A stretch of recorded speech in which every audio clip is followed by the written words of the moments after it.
Hey there, Scott. Hey, here we are. How's it going? Pretty good. Pretty Pretty good. good. So, just I guess to clue everybody in on what we're doing here, Scott and I have been working together on a coach-to-client basis over the last about 5.5 years now, Scott. Five and a half years, I think. Yeah. Jeez, holy smokes. So, I guess it's come to a point where we, decided to collaborate on I guess, a creative level. In our experiences. And I think, now is the time to kind of start sitting down and talking about some things where the fitness world is right now and where we see the sport of fitness, where we see fitness trends. And, without any further ado, I guess we'll probably introduce ourselves and tell everybody who we are. So Scott, you got the mic. Well, I'm Scott Hagnas, or some people know me as Scotty Hagnas. I got dubbed that by Rob Wolf, and I went by that as a little kid, so it's kind of stuck. So either one's fine. But owner of CrossFit Portland, one of the original 20 or 30 affiliates, and also Blue Ox Athletics now, and remote coaching, mobility, a variety of different things. I like to have my fingers in lots of pots. Cool. And I'm Sean LeFloch. I currently residing in Delray Beach, Florida. I'm originally from Westchester County, New York. I played different sports throughout my entire life. I played collegiate lacrosse at Stony Brook University. I was a very high-level wrestler as a youth, and then pretty decent football player, though I was very undersized. When I got done with college, I took 2 years and did some biomechanical and orthopedic research at the Hospital for Special Surgery in New York City, working in the biomechanics department. I was trying to go to medical school for 2 years. I got into a couple schools in the Caribbean, but decided that that path wasn't for me. And I was along the way pursuing strength and conditioning because that was always a passion of me. I started lifting weights when I was about 13 years old. And once I got done with college, I started doing triathlon, got very high level there. So I started dabbling into the strength and conditioning while also trying to pursue medicine. And I got an opportunity to come down to Florida to work at a CrossFit in Delray Beach. And I was either going to renew in New York or come down to Delray. And literally I got on a plane, grabbed my stuff, what little stuff I had. I think I had like 2 boxes of stuff as I was living with my parents at the time. And came down to Delray, and literally the next day I was working at a CrossFit and going that path. And that's been coming on 6 years in August, August, 6 years of doing that. And along the way, I was a pretty high-level CrossFitter, not elite. I made it to the 2011 and 2012 regionals in the Southeast region. And then from there, I've kind of mixed in being an athlete and coaching and exploring what that's all about. And along the way, I worked with Scott remotely. We've met each other face-to-face a few times as coaches, and then also on a coach-to-client respect. And,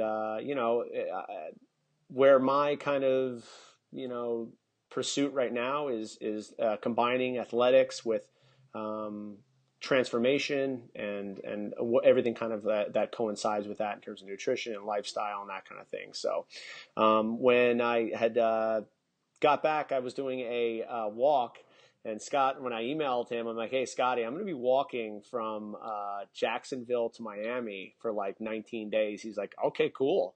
And I was like, this might take me in a different direction. And he was like, awesome. And he was completely supportive of it, which was really cool as a coach. It wasn't like an egoic thing, like, well, I'm going to lose a client, whatever. He was super supportive of it. And then when I got back, I was kind of reassessing what I wanted to do as an athlete and, in terms of my training and who I was. And, the opportunity to do the walk kind of allowed me to separate myself from who I was as an athlete versus as a coach versus who I wanted to be in my life and how I wanted to change my life in the world. So I shot Scotty an email, and originally I wrote out like, oh, well, it was great working with you, Scott, thanks for everything, etc. And then I kind of rewrote it. I was like, you know what, here's an opportunity for a brilliant person and a mediocre athlete to collaborate together. And I was like, Scott, what do you think about us like sitting down and talking about maybe doing some podcasts or some workshops or something like that? And he was all for it. So this is kind of the first little step. And then from here, I guess we're going to take one step at a time. But What are your thoughts on where this path has taken us so far and where you've come from here, Scott? Yeah, I'm really pretty excited about it. I think you have a really great angle. Just some of the mental and emotional pieces, and I think kind of collectively we have some different angles that maybe people haven't considered. Maybe I'll give a little bit more background about myself. I gave like the 3 sentence version there, but This isn't a competition here, Scott. Okay. yeah, no. But I've been physically active my whole life. I got into BMX biking in its infancy back in the early '80s, and I basically done it all the way from then to present. Though most of the last 10 years, I would have been mostly retired, riding just a handful of times a year. I got into strength and conditioning about 20 years ago, just because I wanted to prolong my career of riding. Figured it might be smart to be a little stronger. And along the way, I started really deciding or realizing how much I just really enjoyed getting back to researching and learning about things. So tried just about anything and everything out, looking for new stuff. Found things like kettlebells in their very infancy and some of the flow mobility stuff as far back as the late 90s. And then I discovered CrossFit before there were any affiliate gyms anywhere. I think 2003, I started doing some of the training. And how I found it was because I thought that doing gymnastics type strength work would be more specific to what I do on the bike than lifting dumbbells and barbells. And that was the only thing that was out there on the internet at the time. And so through mutual friends, I ended up training original CrossFit a little bit and CrossFit North, which was the very first affiliate in Seattle. Things kind of fell in place to open an affiliate in late 2004. We didn't actually get open 2005 because the building wasn't finished, but it was a solo project originally, but along the way, we grew, integrated other people, and here we are all these years later, but I really kept a passion for learning all angles and anything that can help performance. We have spent a lot of time delving into strength and conditioning research around athlete monitoring and what's really going on underneath the hood and how to really assess things that very specific components of like the energy systems are strength development and just learning more and kind of newer techniques or better techniques in those areas. And then lastly, I've competed in CrossFit on and off some of the early CrossFit championships and on a team at the games at one point. And I had been training as a master's athlete, but after all these years of doing it, I realize I'm kind of at my genetic ceiling, and that ceiling just isn't high enough. But this last year, I've kind of gotten back to my original love of BMX riding. My elbows were bothering me at one point, which kind of was one of the things that shut me down there originally. But for somehow I've gotten my 30-year-old elbows back. I can ride pretty much as I want, and they don't hurt anymore. So really excited about that. I found at almost 50, I can pretty much do anything I've ever done, getting it back. So really enjoying this kind of new direction, probably, not unlike you with your new direction of training. Yeah. It's funny how you mentioned, I just turned 30 years old and you're approaching 50, but it's amazing how two very different, I guess,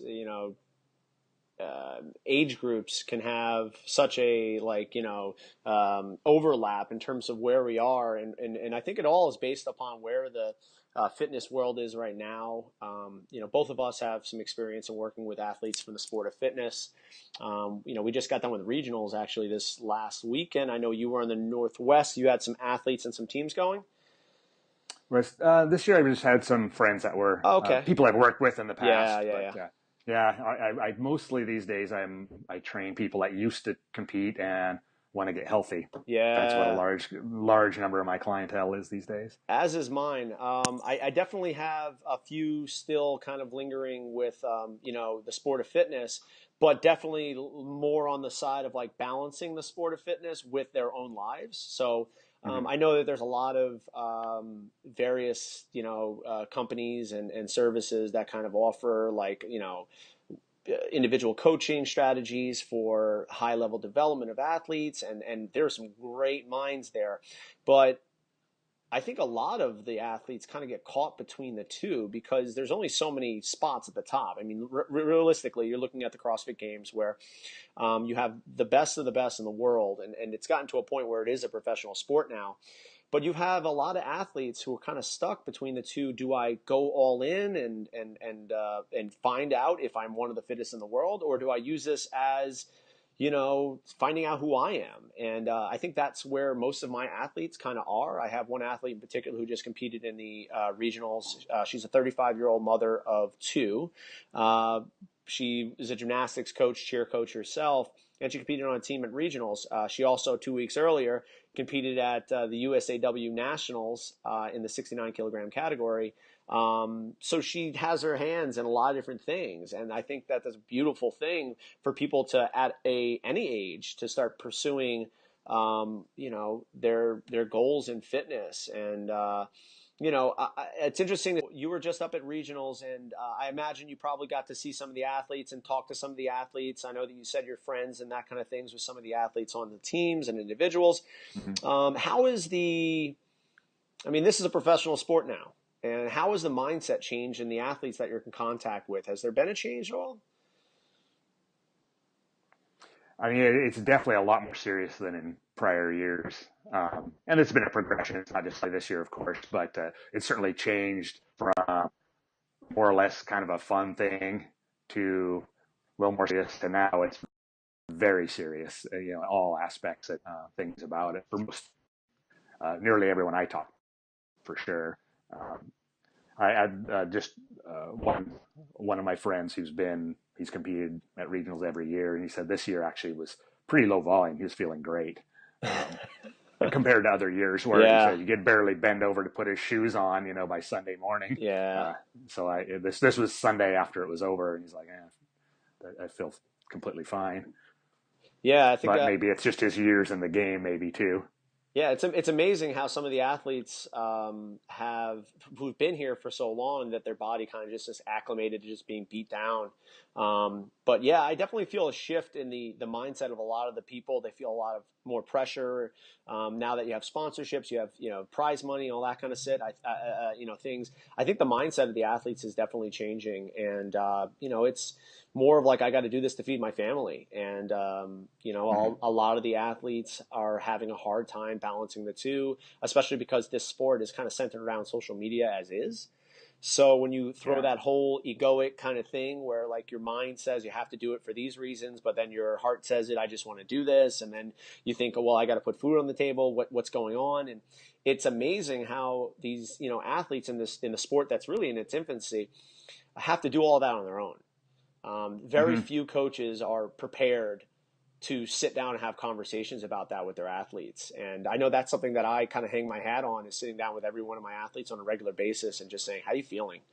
And that's the hardest thing for a lot of athletes to actually analyze, because they're so ingrained with this idea that they have to just grind and keep going. And then I have to do better. And, at the end of the day, there's only so many years you can do this in a sport and as a job. And I think all athletes kind of have to come to fruition at some point. You have to do something else. And I think that is something that's a real conversation that, coaches and athletes have to have. And it could actually lead to, in my experience, unbelievable performance gains, because you kind of let go of the expectation that you have and what you have to do. And you just kind of perform the way you perform. Yeah. Yeah, it gets back to kind of like in the early years where people literally did it for fun. You would sometimes see some amazing performances out of people. They weren't even expecting it. You just go in and there's just smiles on your face, Whereas now it can be lost, And I see that in the same people that used to have fun, and now it's just deadly serious and a lot of extra stress around it. But if you get back to a mental space where it is for enjoyment or just for its own sake. Yeah. You can have some of those types of performances. Yeah. And I think that's something that we could probably, just kind of go into a little bit in terms of what the reason is behind that, So if you have an athlete who starts out and they're having very good performance and they're enjoying what they do, I guess, there's a two-sided question here. What do you see as a coach? And then what do you see feel as an athlete in where that shift is? And, for me, I would say, even in my earlier years, when I was a wrestler, my first tournament I ever won was in 10th grade. I was like completely underdog. No way I was going to win. I win this tournament, and I've never been happier in my life. It was just the most amazing thing. Like I remember, hugging my dad afterward and just being like, wow, this is it. This is what I want to do. And then all of a sudden, like every win after that was just like, well, that doesn't feel quite the same. And, you know, there's something like, I guess you pick up, and all of a sudden, I think really what it is an expectation that you have to do this, or, you know, and I think that in itself kind of prevents you from living really what your truth is. And that's just playing and being happy and enjoying the experience and not having to win, you know? Mm-hmm. Yeah, I think that's it's an element of play at that point. It has that, and that's what I think that's one of the big things we lose as we make sport, any sport, you know, very, very serious. I mean, think about 2 PRs or something you did in the gym. You have one you just did out of the blue. Weren't really training for it. You weren't really expecting it. Maybe it was a gymnastic skill, maybe a lift you hadn't done in a long time, and you did it. You thought you'd be horrible at it, and you PR'd anyway, as opposed to one you've been training very seriously for, and you're peaking, and now you're going to try and PR your deadlift because you've worked on it for 12 months. Well, you expect to make some improvement, and you're happy if you do, but it's not the same as when you just played and you PR'd your press when you hadn't pressed in 6 months. Yeah. And just thinking about that anecdotally, you know, I look at a lot of my athletes and I kind of just eyeball it in terms of when they should kind of go for those PBs and those PRs. It's just like, it almost like you can't script it anymore. You just got to go by feel. So therein lies like a huge coaching ability to kind of see when your athletes are hot, and you're just like, yo, like just put more weight on the bar. Let's just have fun. And then there's the days where like they have to do well. And then those times I'll literally pull my athletes aside and be like, yo, what's going on? How you feeling right now? Like, how's life? Like what, because again, it's just a microcosm for something bigger that's going on, a pressure in their life that they then have to shift into their performance to become complete, or to have some kind of validation. Like, okay, I'm enough because I'm having these situations going on in the rest of my life. So like this PR means more to me, you know, and I think that prevents the what we were talking about before, the play, because, you know, play isn't all that serious. Play has no expectation attached to it. So we just kind of go into it, we enjoy, and if things happen, great. If they don't happen, we're doing the reward is the play anyway. So there's not much of a burden in terms of having to perform, you know? Mm-hmm. So yeah, exactly. I've started writing into programs more for a variety of folks, just kind of some unstructured stuff, you know, once they have a certain baseline. And most people are pretty experienced, so I try to encourage that as best you can in a structured format, and I think that's had some nice benefits. And certainly on site people, you know, like you're saying, the thing you can do as a coach is, you know, hey, how are you feeling? And just read them as they walk in the door too. If you know the person, you can kind of you can tell if they're tired, or if they're you know, if they drug themselves in, or if they're coming in and they're feeling it. You know, you can see in their walk, their facial expressions, everything. Yeah.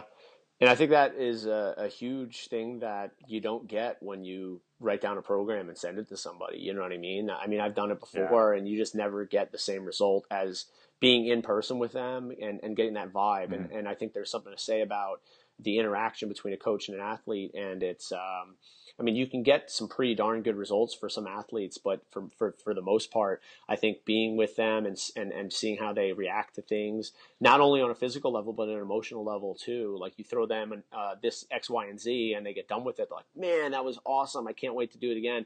And then they do another thing that's completely against their essence. They're like, why did we do that? Yeah, exactly. Yeah.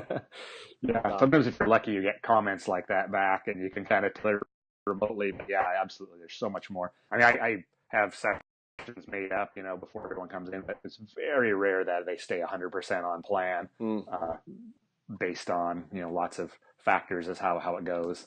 Yeah. And yeah, like you said, if they're looking sharp, especially if we do like a jump test beforehand and it's high and I can tell they're feeling good, I mean, we might push and go for something that day. Yeah. So you mentioned the jump test. Are there any other kind of, whether they're just questions, whether they're physical tests, are there anything that you use on a one-on-one basis to kind of assess whether a person is like hot or not? Yeah. 3 things I found that work pretty good, and they're all well, 2 of the 3 are fairly simple now. We have a grip dynamometer on site, so it's just a Mm-hmm. gripper. If someone does it regularly and you have a baseline, you can tell that score is going to go up. And interestingly, it doesn't seem like doing a lot of grip taxing work really changes it that much. So Mm-hmm. it is fairly valid. We also have a jump pad on site, which I'll use with Oh, some wow. folks, so we can get jump measures. Again, you have to know what a baseline is. And then the third thing you can use, and I've been playing with this a lot more, is the push band, so velocity-based training. And as building up through the warm-up sets, if I see the bar speed is above what it normally is, Yeah. that's potentially going to be a real good day. Yeah.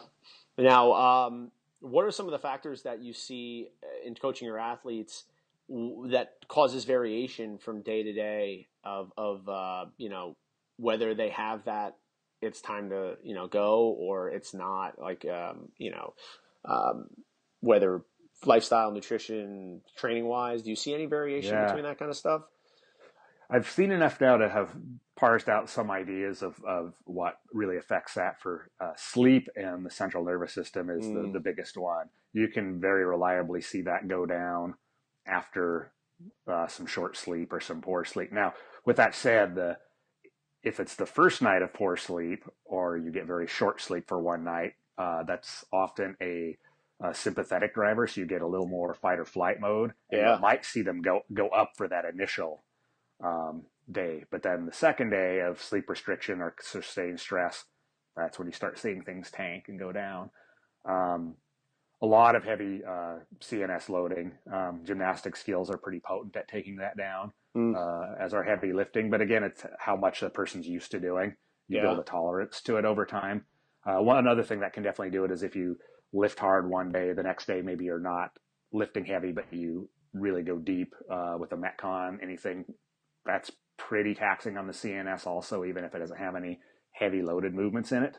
Yeah. And then if your next day you're back lifting again, you can see kind of a downward trend there. Yeah. So it's led me to kind of put the lifting and the high metabolic stuff, if I can, on the same days, and then have lighter days in a very high low system where we really have truly hard days, but then light days that are more truly easy days. You can still get a Yeah. lot of things done on those days, Yeah. but that way we let that system recover. Yeah, I know that we were doing that for a while. I think it definitely had a great effect on me on a training level, because you kind of had your days kind of planned out where you're like, all right, today's a day I'm going to go deep, today's a day I'm backing it off, and so on and so forth. But as an athlete, also, it's easy to get caught in the idea or the concept that you have to go harder every day, and that is something you can tell people until you're blue in the face, but they're never going to learn until they really actually see the beautiful results that come from you listening to your body and training and not just pushing, pushing, pushing. But again, I think there's a complete psychological component and egoic component where people just have to go hard. And if they're not going hard, they're not doing enough. And I think that's also kind of a societal / social thing where if you're not pushing yourself to your limits, you're being weak. And I think that's just Right. so counter to what I've learned over time through myself and also through working with my athletes, that you need time to recover, not only physically but like mentally and emotionally. Like if you go to that place enough times, you're just like, I can't do this anymore. And whether your Mm-hmm. body then responds by giving you injury or making you sick, or it just says no, and then your performance goes down, and then again it's a cyclical thing, like, oh no, I'm not doing well, so then I have to go harder again, and then you just get beat down over time, and then Yeah. you end up talking to you being like, why am I not getting any better? Yeah. Yeah. It is absolutely a society. It's something we all probably were led to this in the first place because we like going hard and often. And what's interesting is it takes a smaller amount of work than we all think to get good gains, and Yeah. backing off from the amount that people have normally done. You'll Yeah. often see big improvements. But yeah, I've seen these folks for years, and I think we were probably all in this place at one point ourselves. The zombies that drag themselves in the door for their Yeah. next ass session, and they're going forever, lifting heavy, and then metcon and supplemental work, and they literally look, they don't have enough energy to have expression on their face coming in and out of the door. Yeah. They'll look, they can still get some serious work done when they're working, and then but the other 23 hours a day or 22 hours a day, they're just and at that place, your system is really on kind of survival mode. Yeah. And you're definitely not going to make your best gains when your body is more concerned with just surviving what you're asking it to do. Yeah. And, I think in pulling that all together, we kind of come up with a general consensus here. I think we say is almost like less is more, and you have to have a connection with your mind and your body in a way where you can objectively tell, whether it's you being objectively saying like, listen, I'm beat down right now, I need a break, or using technology with any of the three things that you kind of went with. I know HRV is something I've used in the past, but I know then there's a mind, a thing going on with that where like, okay, I have to be able to have a good HRV score so that I can train. So again, it goes back to that attachment thing. So, I think in general, having an attachment toward your training has to be addressed in a coach to client athlete basis, whether they're a very competitive athlete or they're very just going in there to feel good, look good, and party naked, as Rob Wolf would say. But I actually heard something the other day, and it kind of clicked for me right away, where someone came in and they go, when I can't work out, I feel like shit. And I go, oh, wow, okay. I'm like, I've heard that so many times before. I'm like, wait a second. So this person isn't in the gym. They don't get a workout in. What are they thinking of themselves? They think they're shit. Yep. Right? It's like amazing. Like, wow, if this person doesn't get an opportunity to go to the gym or have some kind of physical activity, they are literally not like complete. And in a sense, that's an addiction. Yeah. And I mean, have you seen that in your gym, or is that just me, or am I just super aware of these things? No. Oh, no, that's all over the place. Yeah. That's nearly everybody that comes to me these days has that story starting out. I mean, they may realize it's a problem by that point. Yeah. And they're sitting in front of me, but it's still a big barrier. Yeah, absolutely. And it can be, from the addiction thing to someone who's beating themselves down so much. The only time they produce some cortisol is when they train and they feel good for a short bit. But of course, it's just digging a deeper hole, and the other 22 hours are worse because of it. Yeah. And it's a matter of kind of figuring out. Yeah. And again, I think in my own experience, it's very hard to kind of look at yourself in the mirror and ask yourself those questions. And I think that's, again, where a coach kind of comes in and giving, showing the athletes that they have the tools to do exactly what they need, but also giving them the confidence and courage to say, like, listen, it's okay. Like, I know, and being okay with like saying that to your athletes, and then their athletes saying it to themselves, like, yeah, I need training right now. And I need to address that. Like, there's a reason why I need to come into here, whether it's because I'm physiologically beat down or I'm psychologically beat down and I need some kind of release.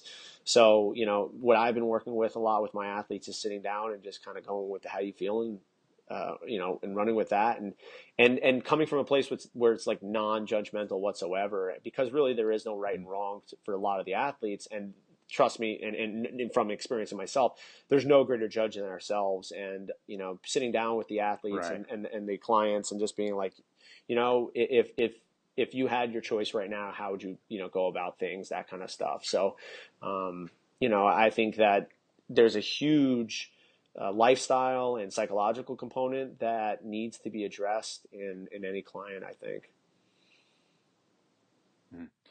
Yeah, it's really, really a starting point, and